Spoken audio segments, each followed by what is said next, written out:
Salut, j'ouvre un vlog qui normalement devrait s'étendre sur une très longue période. Pourquoi?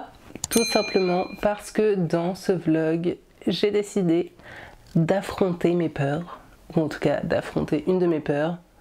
Non, en fait, bien d'affronter mes peurs dans plusieurs sens du terme. Bref, j'ai décidé de me lancer dans un gros challenge qui me trottait dans la tête depuis un moment. Et ce challenge, c'est donc de lire les 2 tomes du Fléau de Stephen King.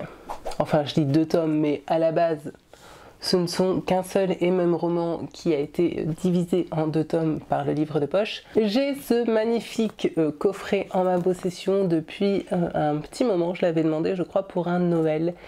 Et jusque là, je ne me suis encore jamais lancée parce que, comme je l'avais dit, je pense une fois ou même plusieurs fois sur cette chaîne, la lecture de cette histoire me fait très peur.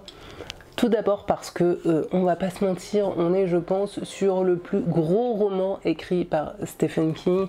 On est, je crois, sur quelque chose comme 1200 pages. Attendez, je vais les sortir et je vais regarder le nombre de pages. Ouais, les 2 tomes font quasiment 800 pages, autant dire que en termes de quantité de papier, on est bien là, ça impose un peu.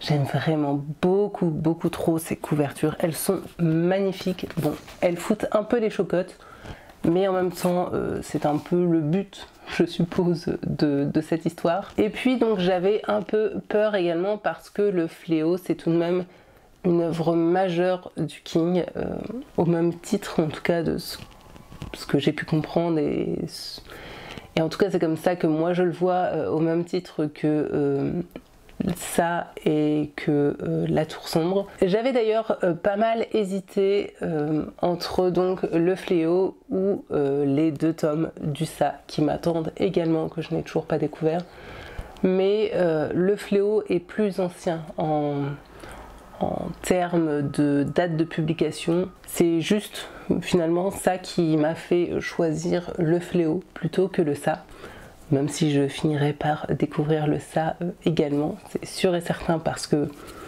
pareil, c'est vraiment une œuvre hyper importante et vraiment un socle dans l'œuvre globale de Stephen King. Donc forcément, en grande fan, je ne peux que le découvrir. Vous aurez donc compris, durant les prochaines semaines, je vais donc me lancer dans la lecture de ces 2 beaux bébés, et j'avais envie de vous emmener avec moi dans cette aventure parce que tout simplement ça va me prendre forcément un certain temps, et puis parce que j'avais aussi un peu envie de documenter ma découverte de cette œuvre assez magistrale de cet auteur que j'aime beaucoup trop. Donc voilà, par contre forcément, vu que ça va me prendre un certain temps, je sais pertinemment que je vais faire d'autres lectures à côté parce que je n'aurais pas envie de me dégoûter peut-être à ne lire que ça, et puis également parce que j'ai envie de pouvoir vous produire du contenu, et forcément là on n'est que sur un seul roman. Donc voilà, donc je pense que cette vidéo devrait s'étendre sur un certain laps de temps. Je dis ça, ça se tombe, je vais être tellement bien dans cette histoire que je ne vais vouloir lire plus que ça. J'en sais rien du tout.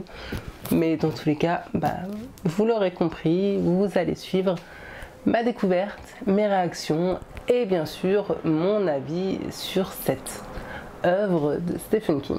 Je profite du fait que je viens de vous tourner un point lecture et que par conséquent j'ai sorti ma caméra pour vous faire un petit point dans ce vlog, parce qu'il me semble que depuis l'ouverture, je n'ai absolument pas avancé. Et puis comme ça, pour une fois, ça vous permettra aussi de voir ma petite collection de King qui est juste derrière moi et que par conséquent, d'habitude vous ne voyez pas puisqu'elle est dans mon dos. Et donc en parlant du King, bien sûr, je reviens pour vous faire un petit point sur Le Fléau, et comme vous pourrez le voir, malheureusement pour l'instant je n'ai pas énormément avancé. J'ai donc commencé cette lecture, je pense il y a à peu près 2 semaines, parce que là on est pratiquement mi-septembre, et si j'ai bonne mémoire, j'ai ouvert ce vlog fin août. Alors je pense que j'avance très lentement, non pas parce que je n'aime pas ma lecture, bien au contraire, mais tout simplement parce que, je crois que je vous l'avais dit, je ne voulais pas me concentrer seulement sur ma lecture du Fléau, puisque bon, bah, là on est sur le premier tome, mais il y a aussi le second qui m'attend, et que par conséquent, me taper 1400 pages, ça faisait un petit peu beaucoup sans rien lire à côté. J'avais déjà envie de ne pas passer forcément autant de temps en étant que sur une lecture, et aussi besoin quelque part de lire autre chose, parce que si à côté de ça je vais vous produire d'autres contenus tels que des points lecture, il faut aussi tout simplement que j'ai des choses à vous présenter, ce qui fait que pour le moment j'avais donc gardé ce titre comme lecture du soir dans mon lit. Sauf qu'il faut que je me rende à l'évidence, c'est que en ce moment, lorsque je me glisse sous ma couverture, j'ai très rapidement envie de dormir, ce qui fait que par conséquent, bah, je lis 10 pages, et encore quand je lis 10 pages, je suis contente, et que derrière je m'endors. Donc je pense qu'il va falloir que je change de tactique et que je fasse l'inverse de ce que je fais actuellement, c'est-à-dire garder le Fléau comme lecture de journée et me mettre autre chose en lecture du soir, peut-être un peu plus facile et plus en mode détente pour lire dans mon lit, parce que tout simplement j'ai du mal à mettre mes neurones en marche le soir. Tout ça donc pour vous dire que malgré tout j'en suis arrivée à la page 240 et que pour l'instant dans ces 240 pages il ne s'est pas passé grand chose. On nous a présenté pléthore de personnages, et ça je le savais parfaitement avant de commencer, hein. Je crois même qu'à la fin du second tome on a carrément une sorte de lexique avec tous les personnages, donc je savais pertinemment que j'allais rencontrer 350 persos dans le Fléau et que les trois quarts n'allaient servir à rien. Et à m'entendre parler comme ça, vous devez vous dire, elle a l'air de se faire sacrément chier dans sa lecture. Eh bien non, pas du tout. Il se passe pas grand chose, il y a plein de personnages dont que la plupart j'ai du mal à retenir, et pourtant bah, je suis super bien dans ma lecture, j'adore ce que je lis, je me laisse complètement porter, je découvre les persos au fur et à mesure, j'en retrouve d'autres avec plaisir, enfin avec plaisir. Pour rappel quand même, on est avec une histoire où l'armée a méchamment bidouillé, fait joujou avec des produits chimiques qui ont donné lieu à un virus type grippe extrêmement mortel. C'est en tout cas ce que j'ai cru comprendre pour le moment, et oui, forcément, cela fait énormément écho à ce qu'on a pu vivre il y a quelques années de ça avec notre magnifique pandémie mondiale venue de Chine, sauf que ce roman a été écrit il y a bien longtemps.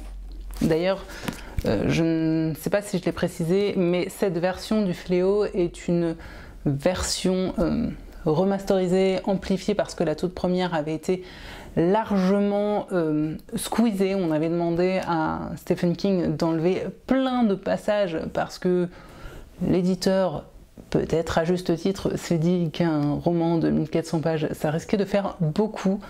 Donc là, on a vraiment une version telle que le King l'avait conçue et imaginée. Et donc, cette histoire a été écrite à la base en 1978. Je n'étais absolument pas née.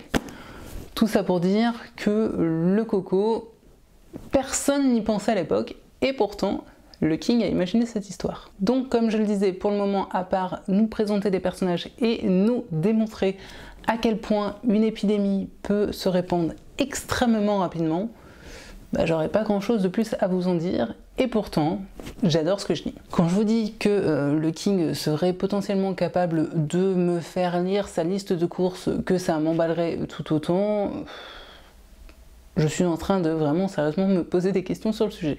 Donc comme je le disais, je vais essayer de changer de tactique, de lire plutôt ce roman en journée, histoire de mettre un petit coup de collier et d'avancer un peu plus vite. Mais donc voilà, pour l'instant je n'ai pas avancé beaucoup, et ce n'est pas parce que je n'aime pas ce que je lis, bien au contraire. Oui, je viens de tourner un point lecture, j'ai déjà beaucoup parlé et par conséquent, ma langue a tendance à fourcher, elle est fatiguée. Faut que je vous raconte aussi un truc. J'ai samedi dernier, donc il n'y a même pas une semaine, vécu le moment le plus, je dirais pas dérangeant, parce que c'est pas le mot, bizarre, un peu troublant, que j'ai pu vivre depuis l'ouverture de cette chaîne, puisque j'étais tranquillement partie au Cultura avec l'amoureux et Mininou parce que à la base l'amoureux avait proposé que l'on aille acheter un livre pour Mininou. Forcément, vous vous en doutez, j'ai fait donc un détour par le rayon thriller, SFSF. Donc thriller, SFFF, vous avouerez que c'est pas si simple que ça à dire, de mon Cultura, un rayon qui, soit dit en passant, est tout petit. Je me rends bien sûr à l'étage des Kings, histoire d'aller checker et de voir s'il n'y aurait pas à tout hasard des Kings que je n'aurais pas encore en ma possession. Bien sûr, tous les Kings en rayon, je les ai déjà, donc je chope un petit monsieur pour lui demander s'il serait possible de commander des titres du King en ayant la certitude de recevoir le livre avec les nouvelles couvertures du livre de poche, dont je vais arrêter de faire l'éloge parce que je pense que tout le monde a compris que j'en étais bien trop dingue. Bref, donc ce petit monsieur me dit bah attendez, c'est pas mon rayon à la base, je vais appeler mon collègue qui gère ce rayon pour qu'il puisse vous renseigner. Pas de souci, allez chercher votre collègue. Et là, alors que j'attendais gentiment que le monsieur du Cultura vienne répondre à mes questions, j'entends juste derrière moi: au fait, j'adore vos vidéos. Je pense que mon cerveau a eu un blackout d'une seconde et demie. Je me retourne et donc là je découvre un jeune homme qui me dit qu'il suit ma chaîne et qu'il aime beaucoup mon contenu et du coup c'est très très cool, mais c'est vrai que c'était la première fois que ce genre de choses m'arrivait et je pense que j'ai dû avoir l'air con, rester un peu pantoise parce que je crois que j'étais tellement choquée et abasourdie que ce genre de choses m'arrive que sur le coup, à part dire merci, j'ai pas trop su quoi répondre. C'était tellement incongru et inattendu pour moi que... Bref, si la personne que j'ai croisée au Cultura tombe sur cette vidéo, je suis désolée si je vous ai paru un peu bizarre, froide ou que sais-je. Mais voilà, c'était la première fois que je vivais ce genre de situation et j'avoue que ça fait bizarre, comme je pense à peu près toutes les premières fois. Mais bon, soit. Donc voilà, c'était la petite expérience un peu improbable qui m'est donc arrivée samedi dernier chez Cultura et ouais, c'était pas désagréable du tout. Au contraire, ça fait vraiment plaisir de pouvoir entendre de vive voix que ce qu'on fait ça plaît et de pouvoir pour une fois mettre des visages sur vous qui regardez ces vidéos. Mais c'est vrai que sur le coup, waouh, ouais, ça fait un petit choc. Sur ce, je vais donc non pas retourner au King parce que là tout de suite je ne vais pas avoir le temps, mais retourner mes petites affaires, avancer dès que possible dans le fléau. Heureusement que l'on n'est plus en période de pandémie parce que je pense que pour le coup ça aurait été beaucoup trop anxiogène pour moi. Mais voilà, du coup, dès que j'aurai enfin pu avancer un minimum, eh bien, je viendrai vous faire un petit récap. Ou dès que j'aurai quelque chose d'intéressant ou potentiellement encore d'incongru à vous raconter. Bref, vous et moi, on se retrouve très vite. J'ai l'impression que ce vlog va durer 2 mois. Et quand je dis ça, en vrai, je suis en train de me rendre compte que c'est carrément pas impossible. Mais bon, je me dis que le principal, c'est que j'arrive à le clôturer un jour. Je profite donc d'une petite accalmie dans le boulot et d'un moment en fin de journée avant que Mininou nous revienne pour vous reprendre un tout petit peu en vlog et vous faire un point sur mon avancée du fléau parce que bon, à la base, vous êtes quand même là pour ça. Du coup, aujourd'hui, nous sommes le 6 octobre. Mais non, mais quand je vous dis que ce vlog dure beaucoup trop longtemps, voilà, vous avez la preuve en chiffres. Et je vais vous dire, je pense à peu près la même chose que je vous ai dit la dernière fois où je vous ai pris. C'est-à-dire que si je traîne autant ce livre en longueur, ce n'est absolument pas parce que je ne l'aime pas ou que je le trouve lent ou quelque chose comme ça. Pas du tout. C'est ça le pire. Je m'éclate dans ma lecture. C'est juste que j'ai trop peu de temps à lire dernièrement et en plus de ça, en parallèle, j'ai fait d'autres lectures qui pour le coup n'ont pas forcément été très folichonnes et qui en plus de ça étaient aussi de gros pavés. Donc bon, là j'ai terminé toutes mes autres lectures en cours, je vais pouvoir me concentrer sur ma lecture du coup du Fléau et c'est une très bonne chose. Ah oui, et si jamais vous constatez un petit changement de son entre le début de ce vlog et maintenant, c'est tout simplement parce que j'ai changé de mode de prise de son, je suis retournée, en tout cas je fais un test avec mon bon vieux micro Rode. On verra bien, mais bon, c'est vrai que le micro-cravate, ça avait des avantages et aussi des inconvénients, donc je vais essayer de retourner au plus simple et on verra. Enfin, c'est surtout moi qui vais voir au montage. Bref, du coup, au niveau du Fléau, j'en suis à la page 618, donc vous voyez, il me reste pas grand-chose en plus. Je me suis donc tapé déjà plus de 600 pages, et vous allez me demander qu'est-ce qui s'est passé en 600 pages. Eh bien, très sincèrement, je vais vous le dire, il ne s'est pas passé grand-chose. Alors dit comme ça peut paraître hyper négatif, mais en fait ça ne l'est pas du tout. Du coup, au début du bouquin, on commence tout doucement à voir cette sorte de maladie qui se met en place, qui se propage. Grosso modo, on était exactement dans le même cas de figure que le Covid, c'est-à-dire que malheureusement vous croisez quelqu'un dans la rue qui éternue au même moment et voilà, vous le chopez et vous derrière, vous allez faire une bouffe avec votre famille et du coup vous le refilez à tout le monde et voilà. Donc on était vraiment dans ce système de une personne peut très vite en contaminer beaucoup d'autres. Puis la maladie, le fléau a forcément fait son œuvre, c'est-à-dire que les gens sont tombés comme des mouches et on arrive à un moment où finalement, on se retrouve avec des petits groupes disséminés un peu partout aux États-Unis de survivants. Alors quand je dis petits groupes, la plupart ce sont des survivants qui sont tout seuls, voilà, tout seuls dans leur coin, complètement paumés et personne à qui parler. Alors on m'avait prévenu que dans le Fléau, il y avait pléthore de personnages et que c'était quelque chose qui était souvent reproché à ce livre parce que trop de personnages qu'on s'y perd et blablabla. Et du coup, je m'étais vachement préparée sur ce point-là, et finalement, pour l'instant, je ne me sens pas si perdue que ça. Alors oui, bien sûr, il y a pas mal de persos, mais comme l'auteur prend vraiment le temps de les développer chacun, de nous les présenter, de les faire vivre chacun de leur côté, bah j'ai pas ce sentiment de mince, c'est qui déjà celui-là et... Alors, je vais pas mentir, hein, entre deux, c'est vrai que là, tout de suite, si vous me demandez de vous citer tous les personnages et de vous donner leurs prénoms, je pense que je serais tout bonnement incapable de le faire.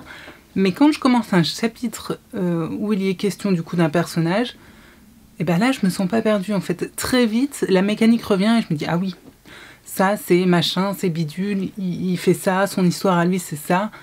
Et donc, non, pour l'instant, vraiment, je suis super bien dans ma lecture. Je vous dis, il s'est pas passé grand chose du tout parce qu'on a vraiment finalement suivi plein de personnages, comme je le disais, disséminés aux quatre coins des États-Unis, mais pour autant, vraiment, j'aime beaucoup ce que je lis. Alors vous me direz forcément, je suis une grande fan du King, mais bon, à contrario, je suis la première à reconnaître qu'il a certains de ses romans où des fois il y a quand même des grosses longueurs où ça peut être un peu poussif. Je pense par exemple à Sleeping Beauty, ce que j'avais lu il n'y a pas très longtemps, et pour le coup, ouais, c'est vrai que par moments j'avais ressenti un coup de collier histoire qu'on avance plus vite, alors que là non, mais vraiment pas. On arrive, enfin du coup j'arrive pratiquement à la fin du premier tome, et on a tout juste finalement les différents groupes qui sont en train de cheminer vers un point commun, donc on sent que forcément qu'à un moment ou un autre tous vont se regrouper et que l'histoire va du coup prendre une autre dimension. Alors vous me direz, 600 pages pour ça, ça paraît énorme, mais en même temps c'est fait de telle façon que franchement ça passe super bien. Je suis désolée si vous entendez un bruit parasite, ce n'est pas un avion de chasse en train de décoller, c'est mon ordinateur qui est en train de tenter de faire un export de vidéo. Voilà, ça lui demande un peu beaucoup de ressources. Faut dire que le pauvre là, ces derniers jours, j'ai tourné et monté pas moins de 3 vidéos. Je pense qu'il n'en peut plus. D'ailleurs, moi-même, je n'en peux plus. Je n'en peux plus de faire du montage, je n'en peux plus de voir ma tronche, je n'en peux plus d'entendre ma voix. je sais que là, pour le coup, ce vlog-là, je vais commencer à le monter. Pas tout de suite, voilà, je vais laisser passer, je pense, une petite semaine parce que... non, là, je suis à la limite de faire un trop-plein de ma propre personne, c'est pour vous dire. Donc ouais, du coup, le fléau, j'en suis presque enfin à la fin du tome 1, j'aime beaucoup, voilà. Vraiment, vu tout ce que j'en avais entendu, je m'attendais vraiment à de grosses longueurs, à être complètement paumée, et en vrai, pas du tout. Personnellement, pour l'instant, j'adore. J'attends de voir le deuxième tome, peut-être que ça va complètement partir en freestyle, et qu'au bout du compte, ça restera une lecture moyenne. Qui vivra verra. En plus de ça, il y a déjà un petit moment là que dans ce premier tome est apparu le grand méchant, l'homme en noir, le grand méchant de l'univers viking, dont j'avais du coup souvent entendu parler mais que je n'avais encore jamais rencontré dans un de ses romans. Donc ouais, c'est plutôt cool. Et puis voilà, on va voir jusqu'à quel point ce grand méchant homme en noir va semer la terreur sur Terre et terroriser nos pauvres petits survivants. Donc il me reste actuellement un peu moins de 150 pages. J'espère vraiment trouver le temps de terminer au moins ce premier tome ce week-end. Je dis ça, mais en même temps on a un week-end bien chargé, donc je ne suis même pas certaine d'y arriver. On va voir. Voilà, je vais faire mon max et puis dans tous les cas, je pense que la prochaine fois que je vous reprendrai, ce sera lorsque je l'aurai terminé et que j'attaquerai du coup le second et dernier tome du Fléau. Je crois que la gestion du son dans ce vlog va être catastrophique parce que je m'apprêtais à vous reprendre pour vous faire un petit point et pour une raison inconnue, je vois que mon micro n'a plus sa petite lumière verte qui dit « Oui, tout va bien, je suis prêt à t'enregistrer ». Et effectivement, après test, j'ai l'impression qu'il est HS. Je pense qu'en ce moment, j'ai une petite poisse comme ça qui me tourne autour et j'apprécierais assez que cela cesse. En tout cas, si vous avez l'habitude de faire des vidéos, de tourner avec un appareil photo et surtout d'utiliser un micro, je vous en supplie, donnez-moi la référence de votre micro parce que là, j'ai bien l'impression qu'il va falloir que je réinvestisse. Bref. Si je revenais aujourd'hui, ce n'était pas pour me plaindre de ces petits désagréments techniques, mais je profitais du fait que nous sommes vendredi soir, il est un peu plus de 5h30. Normalement, j'ai terminé ma journée de travail, ma semaine du coup de travail, et je profite que Minino soit parti à la ferme avec l'amoureux pour vous faire un petit point et vous montrer ceci.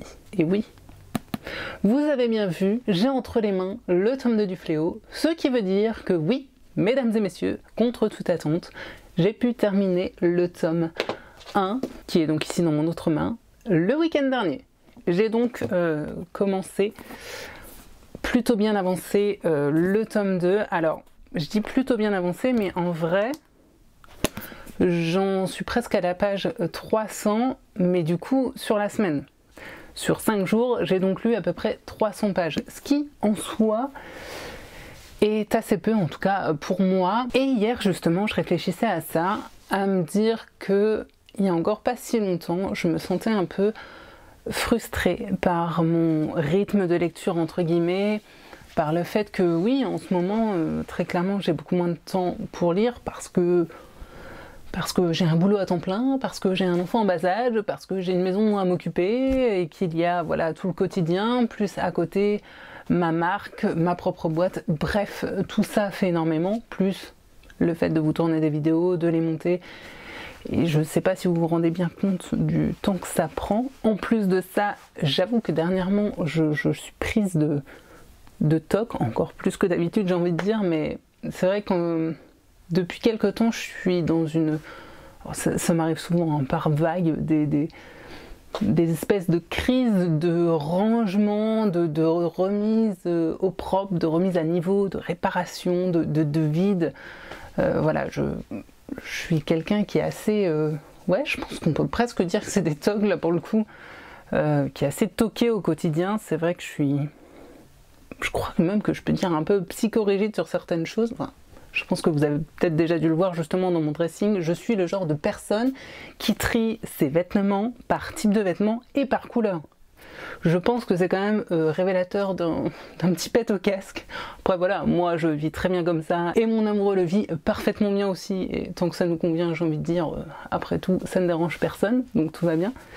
Mais c'est vrai que je me rends compte que plus j'avance en âge, et plus j'ai besoin de vivre dans un espace clair, dégagé.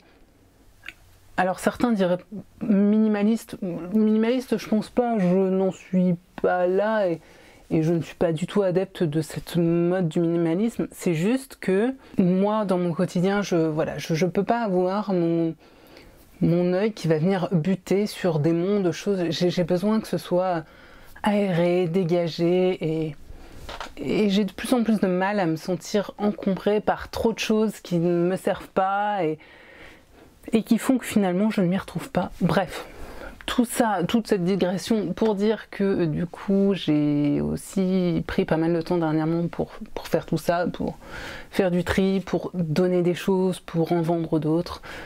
Et donc, effectivement, dernièrement, je lis beaucoup moins que d'habitude. Et si pendant un temps, ça me frustrait pas mal, eh bien hier, je me faisais la réflexion que finalement, le fléau, je crois que je l'ai commencé maintenant il y a 1 mois et demi, alors je n'ai pas lu que ça en 1 mois et demi, mais je l'ai commencé il y a donc un bon moment.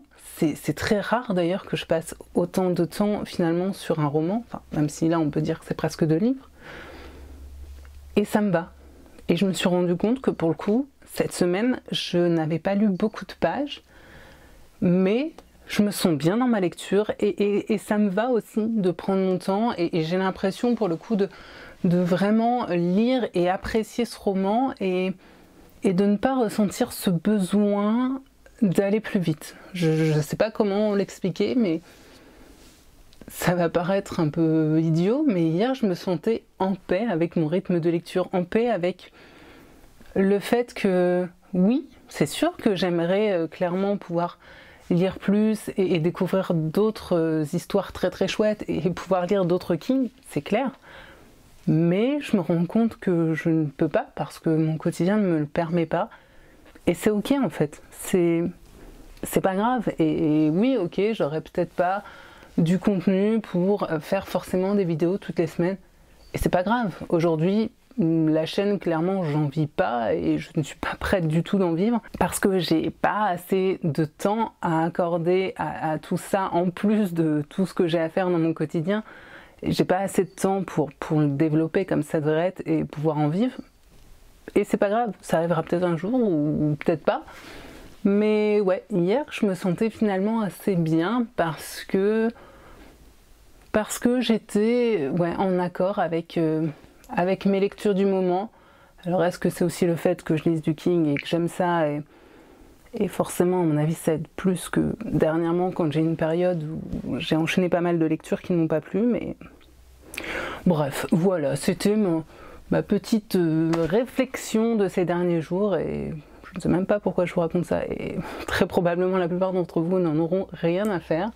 Mais voilà, j'avais envie de me confier.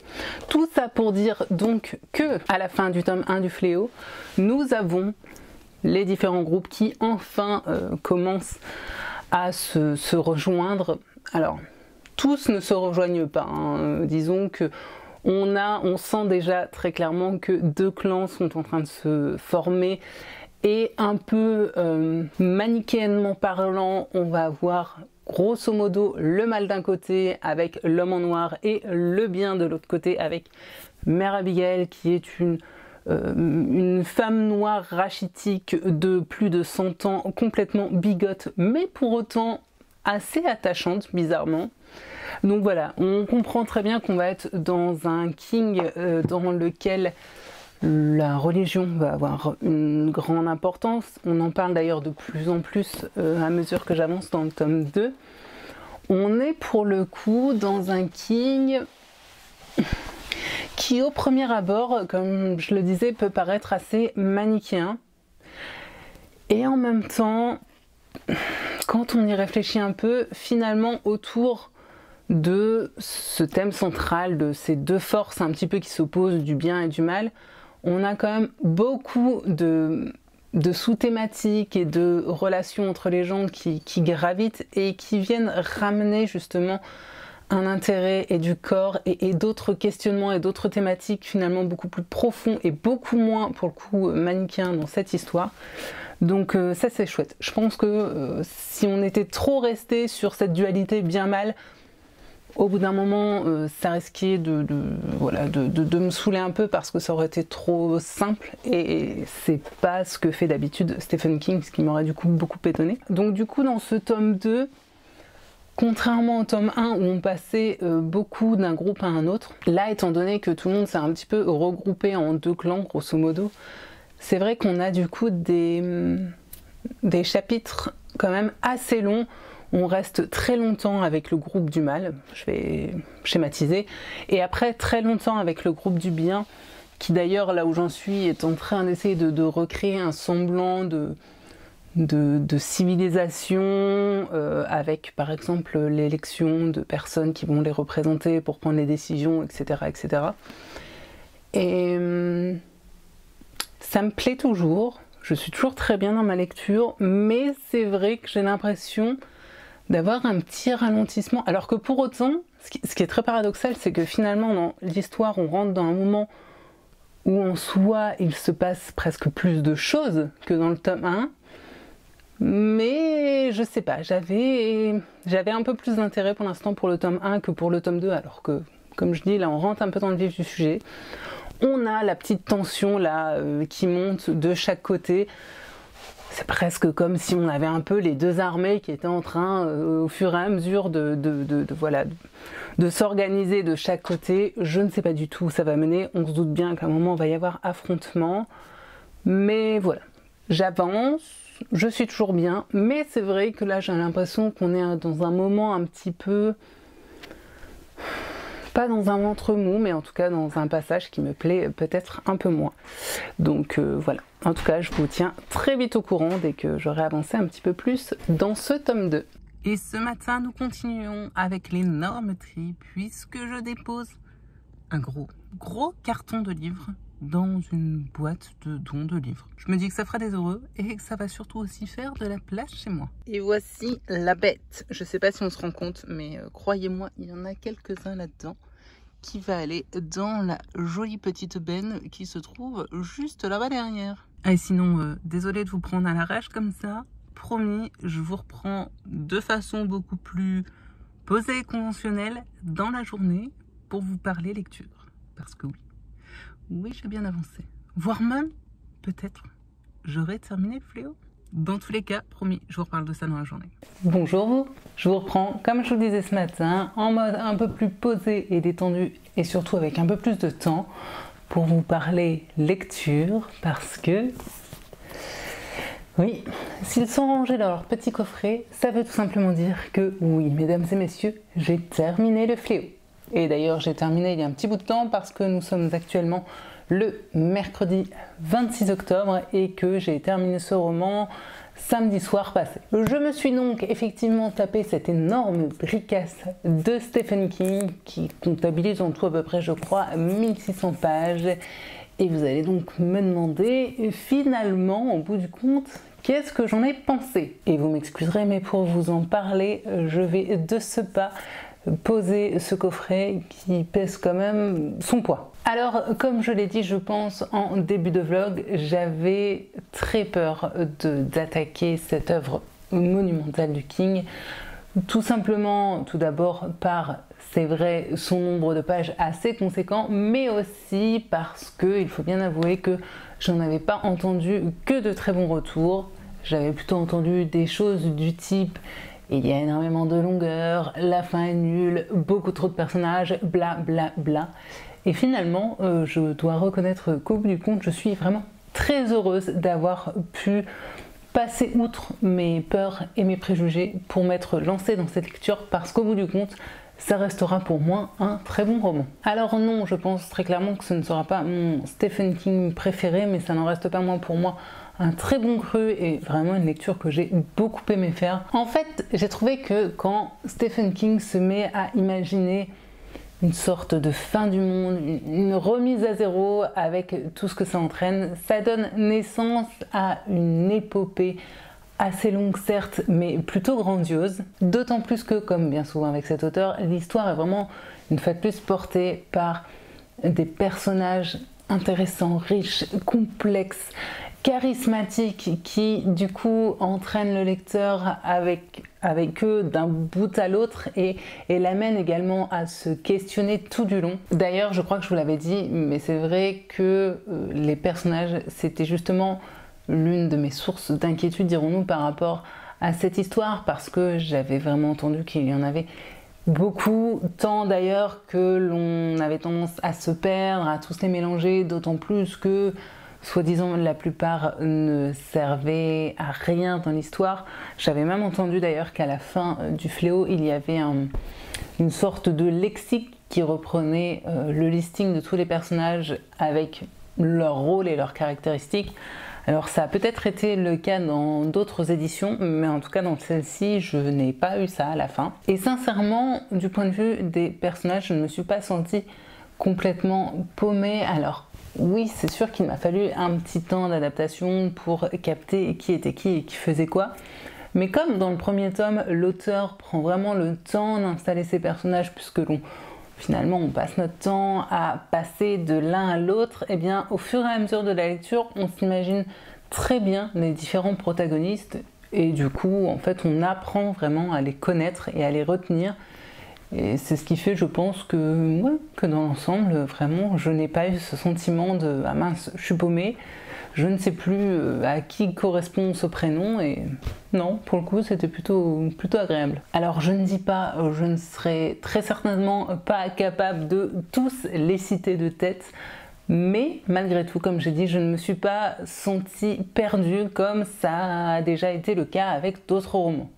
D'ailleurs, pas forcément du King. Comme je l'ai dit, une fois de plus, on se retrouve avec des personnages vraiment complexes et riches qui permettent d'aborder une multitude de thématiques et qui permettent aussi de balayer plusieurs types de personnalités. Et c'est vraiment quelque chose que j'aime beaucoup chez le King, que j'admire même, je crois. Cet auteur a un vrai don pour totalement donner vie à des personnages qui vont de multiples facettes et qui semblent terriblement humains, que ce soit d'ailleurs dans le bon comme dans le mauvais. D'ailleurs, si au premier abord les personnages de Randall Flagg et de Mère Abigail peuvent paraître diamétralement opposés, avec d'un côté du coup cette figure du démon et du mal et de l'autre cette vieille femme bonne et bigote, au fur et à mesure on se rend compte que tout de même les choses ne sont peut-être pas aussi scindées et aussi simplistes qu'elles en ont l'air.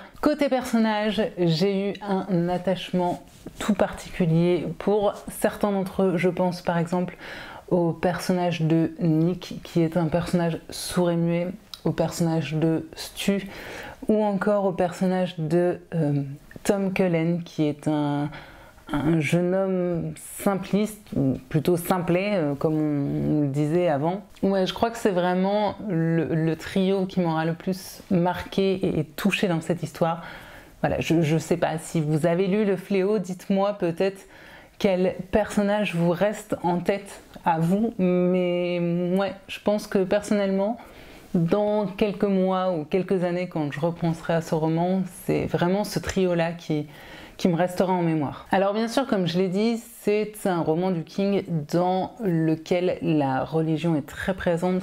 D'ailleurs, j'étais un peu déroutée au départ de ma lecture parce que j'avais vraiment cette sensation que la religion était abordée de façon très frontale, très brute, très littérale même, avec vraiment le bien et Dieu d'un côté et le grand mal avec un grand M et ce démon de l'autre, vraiment cette opposition bien-mal qui paraissait très scindée. Et finalement, au fur et à mesure, sous couvert de simplicité, le King ramène de nombreuses autres thématiques ou sous-thématiques qui viennent nuancer, je trouve, ce propos et qui viennent du coup enrichir cette thématique centrale de la religion pour la rendre beaucoup moins manichéenne qu'elle ne pourrait le sembler au départ. Finalement, dans ce roman, l'auteur nous questionne surtout sur l'humain, sur son libre arbitre, sur sa tendance à l'autodestruction, sur le destin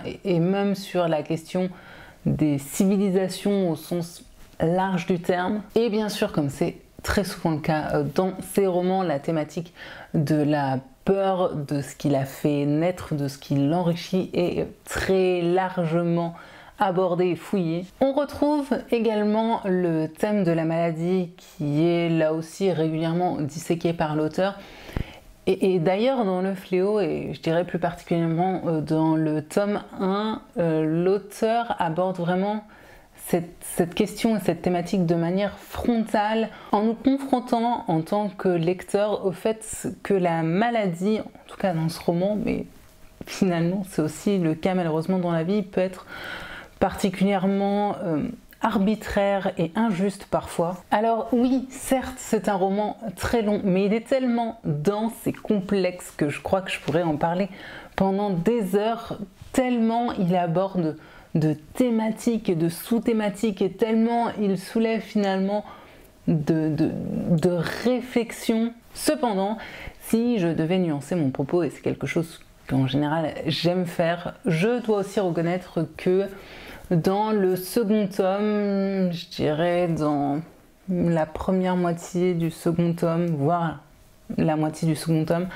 j'ai ressenti une petite baisse de régime, une petite baisse d'intérêt par rapport à un passage assez long durant lequel ce petit groupe du bien entre guillemets tente de reconstruire, de recréer un semblant de civilisation, ou plutôt de société. Je pense très sincèrement que cette petite baisse d'intérêt était tout simplement due au fait que justement les thématiques et les réflexions abordées dans cette partie me plaisaient peut-être moins que d'autres qui étaient abordées dans d'autres romans, dans d'autres moments du roman.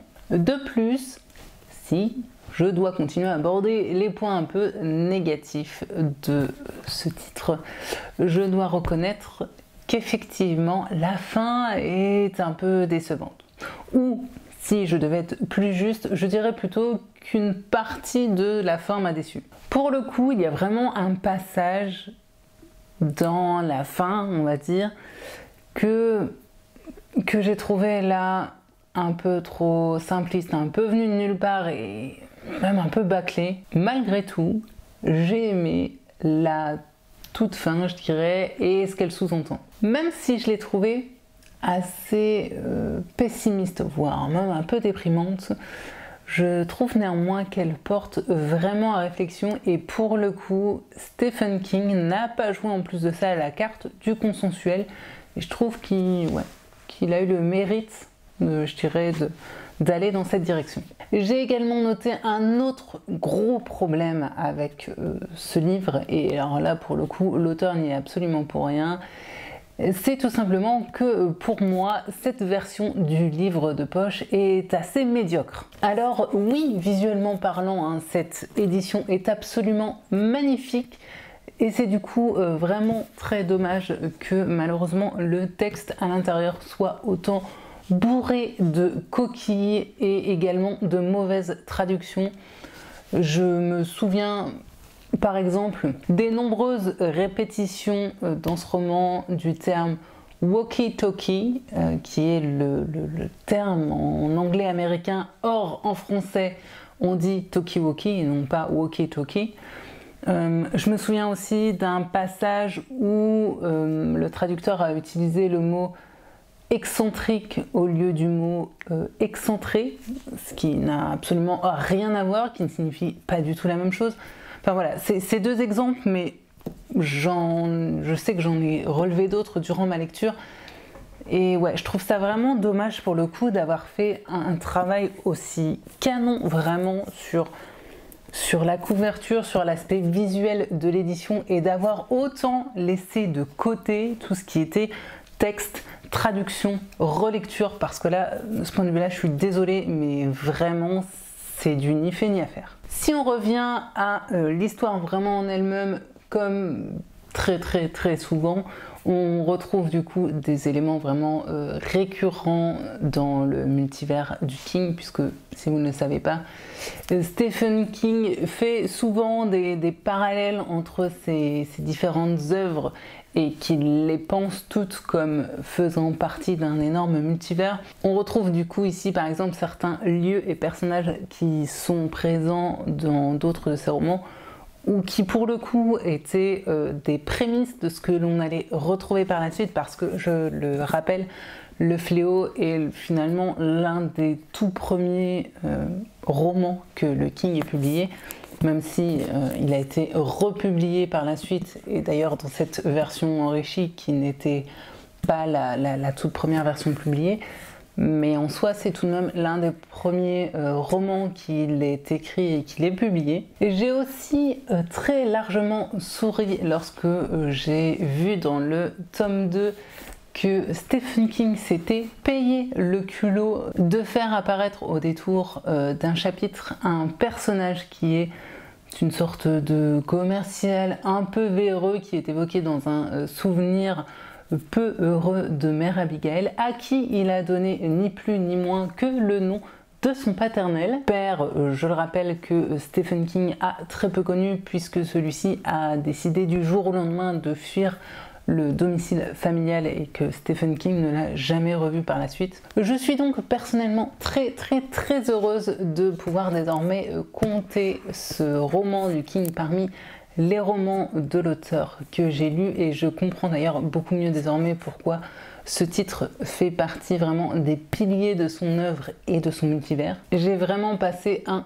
très bon moment de lecture, long certes, mais vraiment hyper agréable et hyper intéressant. Et d'ailleurs en ce sens, durant ma lecture, j'ai souvent repensé à 2211-63 qui est un autre gros pavé de l'auteur que j'avais lu et que j'avais vraiment adoré et que j'avais dévoré de bout en bout. J'avais aussi à titre personnel quelques petites appréhensions par rapport au côté fantastique que je pouvais retrouver dans ce titre, parce que je l'ai déjà dit, assez paradoxalement, ce n'est pas l'une des choses que je préfère chez l'auteur, alors que pour autant il est quand même assez connu pour ça. Et finalement, je dois reconnaître que c'est vraiment bien passé, à part peut-être justement dans ce petit passage à la fin qui m'a personnellement un peu déçue. Quand on y réfléchit, la part de fantastique est assez peu présente dans ce roman, et c'est ce qui fait, je pense, que pour le coup ce soit aussi bien passé avec moi. Et puis bien sûr, cette histoire ne peut que faire écho à la pandémie mondiale que nous avons nous-mêmes connue il y a quelques années. Voilà, je ne refais pas le topo sur l'ami Coco, tout le monde s'en souvient parfaitement. Alors bien que là, la maladie pour le coup soit vraiment poussée à son paroxysme, je pense qu'on ne peut pas lire ce titre sans faire des rapprochements, sans faire des parallèles. Et par conséquent, je suis persuadée que j'ai lu cette histoire d'une manière complètement différente que je l'aurais peut-être lu dans les années 70, qui est la décennie durant laquelle ce titre a été publié pour la toute première fois. Mais quand on y pense, je trouve que c'est quand même assez fou de voir à quel point l'auteur a en quelque sorte pu être vraiment visionnaire. C'est donc pour moi un long mais très bon King que j'ai trouvé vraiment riche et complexe, qui en plus de ça m'a vraiment donné envie pour le coup de m'attaquer à d'autres gros pavés de l'auteur et également à d'autres œuvres emblématiques de lui. C'est donc en ce sens que je pense tenter de sortir prochainement de ma pile à lire le Ça, qui est à peu près équivalent en nombre de pages et qui est tout aussi important dans l'œuvre et dans le multivers du King, si ce n'est peut-être même encore plus que Le Fléau. Donc voilà, j'espère juste en ressortir du coup avec le même plaisir de lecture que j'ai pu avoir à la lecture de ce titre-ci.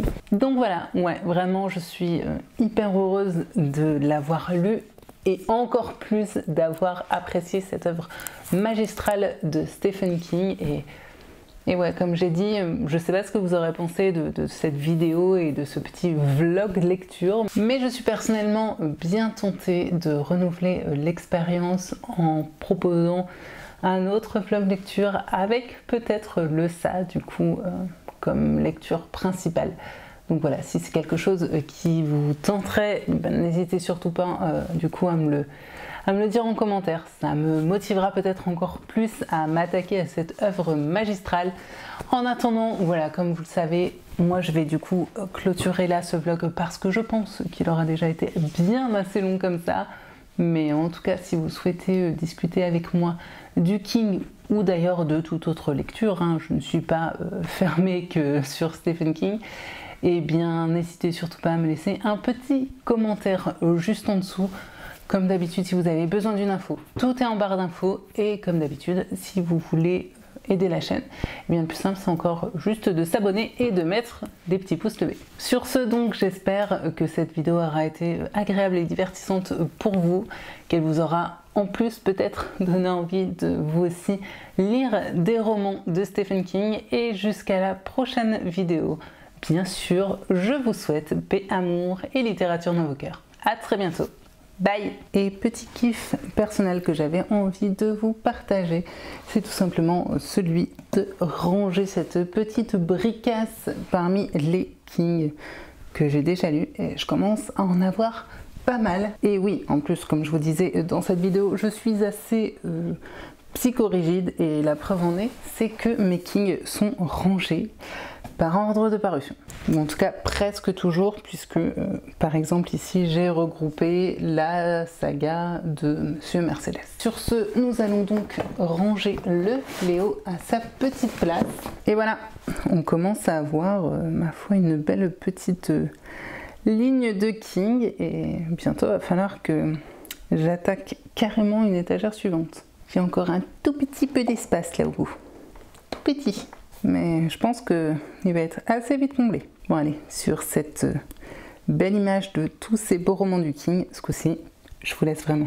À bientôt et n'oubliez pas, lisez du King.